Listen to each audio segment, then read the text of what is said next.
Good morning, কেমন আছো সবাই? আশা করছি খুব ভালো আছো, সুস্থ আছো। কালকের ব্লগ তো আমি শেষ করতেই ভুলে গেছি। তো আজকে হচ্ছে সবাই বাড়িতে চলে যাবে, মানে আবার স্বাভাবিক জীবনে ফেরার পালা। তবে দুদিন যে কীভাবে কেটেছে বুঝতেই পারিনি, মানে ভীষণ আনন্দ। তারপর বাপা বাড়ির লোকজন আসলে তো মেয়েদের একটা আলাদাই ফিল হয়। তো আজকে চলে যাবে, দিদি যাবে আমাদের বাড়িতে মায়ের সাথে। আজকের রাতটা কাটিয়ে কালকে আবার দিদির গন্তব্যস্থলে চলে যাবে, মানে দিদির বাড়িতে। আর মা ওরা তো আজকেই চলে যাবে। তো আর দাদা চলে গেছে কালকে। দাদা চলে গেছে কালকে হ্যাঁ আসছি। দাদা চলে গেছে কালকে দুপুরবেলা খেয়ে দিয়ে, তারপর দাদা চলে গেছে। আর যেহেতু আজকে কাজ রয়েছে ওই জন্য দুদিনের কাজে ছুটি নিয়ে এসেছিল। তো বলছে, অনেক বলেছি, মা বলেছে, আমার শাশুড়িমা বলেছে, আমি বলেছি থাকার জন্য, বলছে না ছুটি নিয়ে আসিনি, তো কাজ রয়েছে, খুব ব্যস্ত, কাজের চাপ রয়েছে, পরে ছুটি নিয়ে আসবো। তো আমার দাদা আমার বাড়িতে মানে এক রাত থেকেছে এতদিন পর, তাও আমার সৌভাগ্য। ভালো লাগে, বোনের বাড়িতে দাদারা আসবে, ভাইরা আসবে, দিদিরা আসবে, এটাই তো স্বাভাবিক, তাই না? থাকবে, আনন্দ করবে, খাবে দাবে, মজা করবে। তো ওরা সবাই রেডি হচ্ছে। সকালে চা করে দিয়েছিলাম, চা খেয়েছে। মা শাশুড়ি মা ভাত করে দিয়েছিল। না মা সত্যি করছে, মানে মা সত্যি করছে বলতে কি, যখনই আসে আমার বাবা, মানে বাবার বাড়ির থেকে কেউ, মা প্রচুর হেল্প করে, বাজার করে দেওয়া, রান্না করে। দেখো, যে তোমার জীবনে করবে তার নাম সবসময় নেওয়া উচিত, আর আমি সবসময় নিতে পছন্দ করি। কারণ মা না থাকলে আমি সামলাতে পারতাম না এতটা।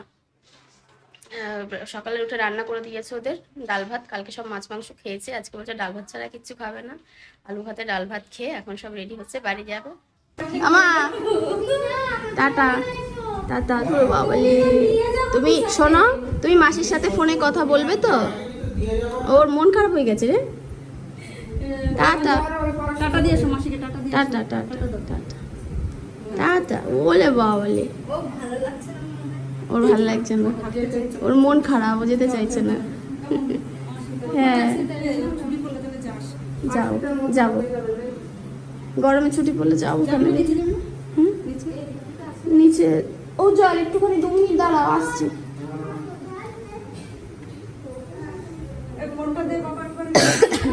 সঞ্জু পঞ্জু, সঞ্জু লে বাবালে আমার মাতা, একটু কোলেও আসতে চায় না।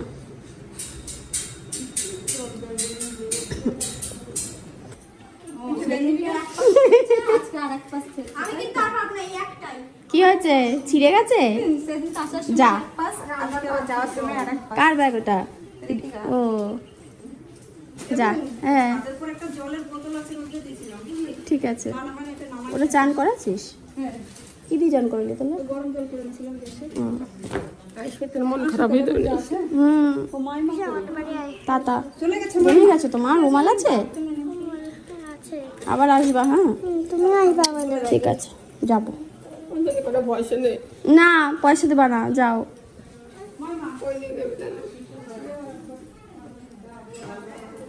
ও আসলে একটু মন খারাপ হবে, দেখে যেতে পারতো, আসতে পারতো, তাহলে কাঁদবে এখানে।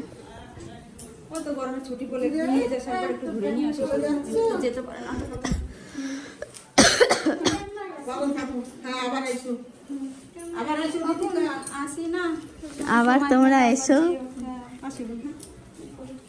1 মাস পর তো দাদার আসার কথা আছে।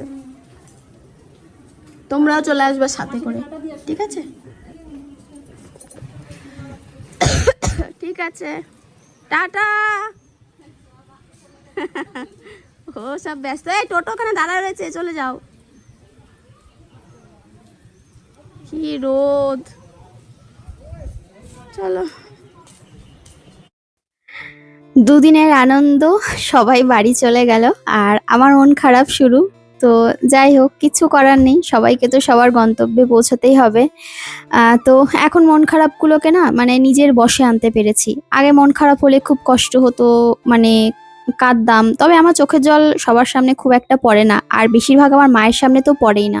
কারণ একটা জিনিস জানবে, যখন বাবা মাদের বয়স হয়ে যায় না, তখন সন্তানদের সেই বাবা মাগুলোকে সামলাতে হয়। প্রত্যেকটা সন্তানের এটা দায়িত্ব, কর্তব্যের মধ্যে পড়ে, যেটা আমি মনে করি।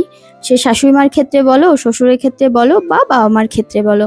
তো আমার শাশুড়ি মা বা মায়ের দুজনেরই যেহেতু বয়স হয়েছে, যতটুকুনি সম্ভব ঈশ্বর আমার দ্বারায় করায় আমি করার চেষ্টা করি। আর তাদের সামনে কখনো চোখের জল আমি বের করি না, আমি উল্টে বকি কাঁদলে। তো এদিকে সবাই চলে গেছে বাড়িতে, ওরা সকাল সকাল চলে যাবে, ট্রেন ধরবে। আর আমি এদিকে যখন ওরা বাড়িতে মানে বেরোবে তখন উজ্জ্বল বাথরুমে স্নানে গেছিল। এবার ওই মুহূর্তে আমি আনতেও পারছিলাম না সবার সামনে উজ্জ্বলকে। স্বাভাবিক, দেখো অন্য কেউ হলে আলাদা ব্যাপার, শাশুড়ি রয়েছে, শালা বউ রয়েছে, তারপরে শালি রয়েছে, সবার সামনে তো স্নান করে ওই গামছা গায়ে দিয়ে চলে আসতে পারে না। তো যাই হোক, ওখান থেকেই ওকে টাটা বাই বাই বলে ওরা চলে গেছে। তারপর উজ্জ্বলকে ঘরে নিয়ে এসেছি, আর মা গেছে মেয়েকে স্কুল থেকে আনতে। তো আমি ভাবলাম তাহলে কি করি, নিচে যাই, নিচে যেহেতু একটু অগোছালো রয়েছে তাহলে ঘরদোরগুলো ভালো করে গুছিয়ে নিই আর চাদরগুলো চেঞ্জ করে দিই। তো আমি ওপর থেকে এই চাদরগুলো এনে নিচে পেতে দিয়েছিলাম ওদের, ওরা যখন ছিল নিচে। তো আমাদের চাদরগুলো তুলে দিলাম, 2-3 দিন যেহেতু ছিল। আর এবার এই যে নতুন চাদর পেতে দিলাম, পেতে দিয়ে মায়ের ঘরদোরগুলো সুন্দর করে গুছিয়ে দিয়ে যাচ্ছি। না হলে এখন যদি আমি গুছিয়ে দিয়ে যাই না, মায়ের স্কুল থেকে ফিরে এসে মায়ের ডবল খাটনি পড়ে যেত, এত গুছিয়ে উঠতে পারতো না। তারপরে তো রান্নাবান্না রয়েছেই। তো চলো এদিকে কাজগুলো আমি এক এক করে সেরে নিই। আর ওই ঘরের চাদরটা চেঞ্জ করে আমি এই ঘরে এসেছি।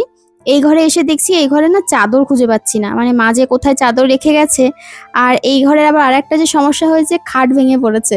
মানে কি অবস্থা, এই ঘরের খাট ভেঙে পড়েছে। তো আমি এই যে কোনো রকমে খাটটাকে দেখো এই যে ঠিক করে দিলাম, কাঠগুলোকে তুলে দিলাম। কাঠগুলো ওই পেরেক দিয়ে দিলেই ঠিক হয়ে যাবে, বা স্ক্রু টাইপের কিছু দিয়ে দিলেই ঠিক হয়ে যাবে আর কি। খুলে নিচে ভাঙেনি আর কি, খুলে গেছে, খুলে নিচে ডেবে পড়েছে। তো যাই হোক, আমি এখানে দেখো একটা কাঁথা পেতে দিচ্ছি, আর কাঁথা পেতে দিয়ে তারপরে চাদর কেচে দিই, শুকিয়ে গেলে পরে একটা পেতে দেবো। এখন তো এখানে আর কেউ থাকবে না, তো খুব একটা অসুবিধা হবে না, দেখতে যাতে খারাপ না লাগে তাই একটা কাঁথা পেতে দিলাম। আর এই যে আমাদের নিচে এতগুলো কোল বালিশ বানিয়েছে মা, মানে পাশ বালিশ এত ভারী, আমি এগুলোকে জাগাতেই পারি না। মাঝে মাঝে বলি কি, তোমার এই বালিশগুলোকে দেখলে না আমার খুব রাগ হয়। তো আর এই চাদরটা না আমি চেঞ্জ করছি না, কারণ এই চাদরটা দেখলাম নোংরা টোংরা হয়নি। তো এই চাদরটা, আর বললাম যে চাদর খুঁজে পাচ্ছি না এখানের, তো ওই জন্য আর কি এই চাদরটা থাক এখানে। দু একদিন পরে আবার চাদর কাচা হয়ে গেলে তখন এখানে আবার চেঞ্জ করে দেবো। তো এখন আপাতত অসুবিধা হচ্ছে না, দেখো ঠিকই আছে মোটামুটি। তো এই তো একটা জায়গায় কাঁথা পেতে দিলাম, আর এই চাদরটা টান টান করে পেতে একটু ঝেড়ে নিলাম বিছানাটা। আর এবার ঘরটা ভালো করে ঝাড় দিয়ে মুছে দেবো। তারপরে উপরে যাব, উপরে গিয়ে এক কাপ চা খাবো। তো মা তো এখনো আসেনি, তো মা না আসলে তো চা খাই না, সবাই মিলে একসাথে চা খাই সকালে, জানো মানে সকালে চা খাওয়াটা সবাই মিলে একসাথে হয়, সন্ধ্যাটা মাঝে মাঝে হয়, আবার মাঝে মাঝে হয় না। তবে সকালে চা খাওয়াটা আমরা ওয়েট করি মায়ের জন্য। আর এই তো ঘর মুছে নিলাম, ঘর মুছে এবার এই বারান্দাটা ঝাড় দিয়ে ভালো করে মুছে নেব। আর এই দরজাটা ভেজিয়ে রেখেছি কেন বলো তো, কারণ এই জায়গাটা দিয়ে না প্রচুর হাওয়া দেয়। যখন আমি ঘর ঝাড় দিই নিচটা এসে মানে এত উল্টো হাওয়া দেয়, সব একদম ঘরের মধ্যে আবার ঢুকে যায়। তো দরজা বন্ধ করে রাখি, একদম পুরো দরজার মুখে যখন আসে নোংরাগুলো তখন দরজাটা খুলে বের করে দিই, আবার দরজাটাকে টেনে দিই। তো একবার বের করে দিলে অসুবিধা হয় না। আর এই যে এবার উঠোনটাকেও ভালো করে ঝাড় দিয়ে নিচ্ছি।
আর ১ মাস পর আবার আসতে হবে, কারণ ডাক্তারবাবুর রিপোর্ট করতে দিয়েছে। তো ১ মাস পর আর কি আবার এসে তোমার মানে রিপোর্ট আমাকে পাঠিয়ে দেবে, রিপোর্ট আমি হোয়াটসঅ্যাপে পাঠিয়ে দেবো। পরের দিন রক্ত ব্লাড টেস্ট করতে দিয়েছিল, তো সেটাও করেছিলাম যেদিন ডাক্তার দেখিয়েছিলাম। আর ডাক্তার আমার ব্লাড রিপোর্ট আমাকে এখনো দেয়নি, দিয়ে দেবে বলেছে হোয়াটসঅ্যাপে। তো দিয়ে দিলে আমি কিন্তু তারপরে ওটাকে ডাক্তারবাবুকে পাঠিয়ে দেবো। ডাক্তারবাবু কি বেরিয়েছে কি না বেরিয়েছে বলে দেবে। তারপরে ১ মাসের ওষুধ দিয়েছে, ১ মাস পর আবার আসতে হবে। তো ওই জন্য নিশ্চিন্তে আমি মাকে বললাম, তুমি ১ মাস পর কিন্তু আবার চলে এসো। দাদা আসুক মানে দাদা তো আসবেই, বৌদি আসুক, যেই আসুক না কেন তুমি চলে এসো। তো মা কিছু বলেনি, মায়ের থাকার ইচ্ছা ছিল, কিন্তু ওই যে মা চাইলেও থাকতে পারে না। আর আমার না এই জন্য আমার দিদির আমার মায়ের উপর এই জন্য একটু অভিমান আছে। তবে তারপরে অভিমান করলে হবে না, পরিস্থিতি বুঝতে হবে সবাইকে। মাঝে মাঝে রাগ দেখিয়ে ফেলি, আসলে আমরা তো মা বাবা আমার উপরই রাগ দেখাই, তাই না? মাঝে মাঝে হয়তো রাগ দেখিয়ে ফেলি, পর মুহূর্তে আবার বুঝি যে না, যদি সম্ভব হতো তাহলে তো অবশ্যই আসতো। আর এদিকে দেখো জলের বোতলগুলো সব ভরে নিচ্ছি এক এক করে, আমাদের বোতলগুলো ভরে নিচ্ছি। আর নিচে দেখলাম মায়ের বোতলগুলো সব ফাঁকা হয়ে রয়েছে, তো ভাবলাম যে যেহেতু ঘরদোর সব মোছা হয়ে গেছে, কাজবাজ সব করে দিচ্ছি, তো মা এসে একটু রেস্ট করতে পারবে। বোতলগুলো একটু সুন্দর করে জল টল ভরে দিয়ে যাই, যদি ঘষা মাজার দরকার পড়ে, মানে পরিষ্কার করার দরকার পড়ে, পরিষ্কার করে একবারে বোতলগুলোতে জল ভরে দিয়ে যাব। তো ওই জন্য আমি দৌড়াদৌড়ি করছিলাম বোতল ভরতে দিয়ে। ঘরে কিছু ফাঁকা বোতল ছিল, সেগুলো নিয়ে আসলাম মায়ের ঘরে আর কি। ওই দুটো ঘরেই ছড়িয়ে ছিটিয়ে রয়েছে, তো সেগুলোকেই আমি নিয়ে আসলাম। আর এই যে জলগুলো যেগুলো ভরা ছিল অর্ধেক অর্ধেক, সেগুলোকে সব ফেলে দিলাম। ফেলে দিয়ে এবার এই তোমার সব জলগুলোকে ভরে নিলাম। তারপরে ওপরে চলে আসলাম, ওপরে এসে একটু চা করলাম। তো এই যে এখন চা খেয়ে নেব। চা খেয়ে তারপরে কিন্তু বাদবাকি কাজগুলো করব। তো এই তো চা রেডি হয়ে গেছে, চলো এবার চা খেয়ে নিই। আর মাকেও চা দিয়ে দিয়েছি। আর এদিকে দেখো, মা চা খেয়েছে বলতে কি, মা চা খেতে পারেনি, কারণ হচ্ছে মায়ের জন্য অপেক্ষা করছিলাম। তবে মা আবার এসে গেছে কোয়েলের স্কুলে, মানে পুরনো স্কুলে কিছু দরকারি কাগজপত্র, হয়তো টিসি টিসি আনতে যাবে, ওই জন্য গেছে। তো মা আমাকে বললো, কণিকা আজকে না গেলেই হবে না, আজকে যেতেই হবে, মা ফোন করেছিল। তো আমি বললাম আচ্ছা ঠিক আছে যাও। তো মায়ের চাটা রেখে দিয়েছিলাম, আমি আর উজ্জ্বল খেয়ে নিয়েছিলাম। তবে পরে অবশ্যই এসে মা দেরি হয়ে গেছিল, চাটা আর সেভাবে খাওয়া হয়ে ওঠেনি। তো চলো, আমার এদিকে কিছু জামা কাপড়, শুকনো জামা কাপড় ছিল, যেগুলোকে এবার গুছিয়ে গাছিয়ে নিচ্ছি। আর আজকে সকাল সকাল উঠে জামা কাপড় কাচতে দিয়ে এসেছিলাম। 2-3 দিন ধরে জামা কাপড় আমি কাচ্ছি না, কারণ ওই যে গোছানো ঝামেলা, মেলার ঝামেলা, কিছু কিছু জিনিস থেকে না একটু যদি মাঝে মাঝে নিজেকে মুক্ত না করো, তাহলে কাজের চাপে দেখবে কাউকে সময় দিতে পারবে না। অন্তত বাড়ি থেকেও আসলে একটু 2-1টা কাজের থেকে যদি ফাঁকি দেওয়া যায়, তাহলে তাদের সাথে একটু সময় কাটানো যায়, এটাই আর কি। তো চলো জামা কাপড়গুলো গুছিয়ে নিই, আলমারিতে এখন রাখবো না। কালকে আবার ওই জামা কাপড়গুলো সকালে একসাথে মানে ওইটা ভাঁজ করে ড্রামের মধ্যে রাখবো, আর এইগুলোকে আলমারির মধ্যে রেখে দেবো গুছিয়ে।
গাছেও 2 দিন ধরে জল দিতে পারিনি। 2 দিন ধরে জল দিতে পারিনি ভুল কথা, কালকে দিয়েছিলাম, তবে আজকে সকাল থেকে এখনো দেওয়া হয়নি। আর কি বলতো, ওই গাছে না মানে ঠিকঠাক করে জল দেওয়া হচ্ছে না। ধরো একটাতে দিচ্ছি, আর একটাতে প্রয়োজন নেই বলে দেওয়া হচ্ছে না। আবার বিকালবেলা দেখছি সেই গাছটার জলের প্রয়োজন, সেটা আবার শুকিয়ে গেছে, গোড়া জল চাইছে। তো আজকে জল দেবো গাছে, সব গাছে জল দিয়ে দিলাম। আর জল দেওয়ার পর্বটা আগেই রাখি, কারণ না হলে জামা কাপড় মেললে না, ওই জামা কাপড় আবার সরিয়ে সরিয়ে আবার জল দিতে হবে। তো দেখো আজকে কিন্তু প্রচুর কাচাকুচি হয়েছে, তবে সব কাচাকুচি করে উঠতে পারেনি, এখনো অনেক জামা কাপড় রয়েছে। তো সেগুলোকে পরে কাচবো। এখনো মোটামুটি যদি ওয়াশিং মেশিন চালিয়ে দিই, পুরো এক ওয়াশিং মেশিন ভর্তি জামা কাপড় রয়েছে। আবার আমাদের ওপরে চাদর হয়েছে, নিচের চাদর হয়েছে, টুকটাক ধরো মায়ের জামা কাপড়, আমাদের সবার জামা কাপড়, উজ্জ্বলের মেয়ের, এগুলো তো রয়েছেই। এক্সট্রা এক্সট্রা সব কিছু বেডটের করা হয়েছিল, সেগুলোকে সব কেচে কুচে দিয়েছি। তো চলো মেলে দিলাম এদিকে জামা কাপড়। আর এদিকে কিন্তু আমার স্নান হয়ে গেছে। তো স্নান করার পর এদিকে দেখো গামছা নিয়ে চলে এসেছি ছাদে, কারণ ছাদে প্রচন্ড পরিমাণে রোদ।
আজকে যে ভ্লগটা দেখতে পাচ্ছ, আজকের ভ্লগটা ছিল বৃহস্পতিবারের ভ্লগ। তোমরা হয়তো বৃহস্পতিবারের ভ্লগটা 2-3 দিন পরে পাচ্ছ, মানে রবিবার।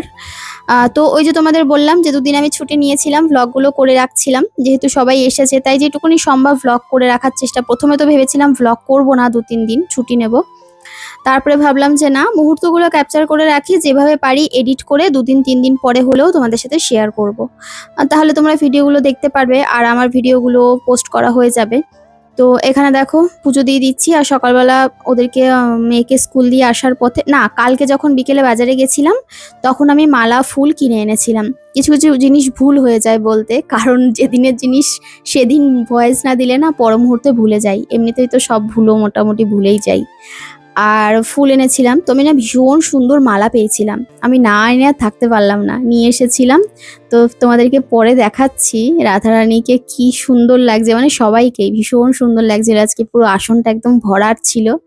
আর তারপরে ছাদেরও তো কিছু ফুল হয়েছিল, তো সেটা দিয়ে আবার এক্সট্রা পাওনা, মানে এমনি ফুল এনেছিলাম আবার তার সাথে ছাদের ফুল। তো সুন্দর করে একদম ঘরদোর পরিষ্কার হয়ে গেছে, উপরে সে উপরের ঘরদোরও মুছে নিলাম, আর এবার সুন্দর করে পুজোটা দিয়ে নিলাম।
তো চলো, এই ছিল আজকের ব্লগ, আর বেশি দূর কন্টিনিউ করলাম না। কেমন লাগলো কমেন্টে জানাতে অবশ্যই ভুলো না। সবাই খুব ভালো থেকো, আবার দেখা হবে আগামীকাল নতুন ব্লগে।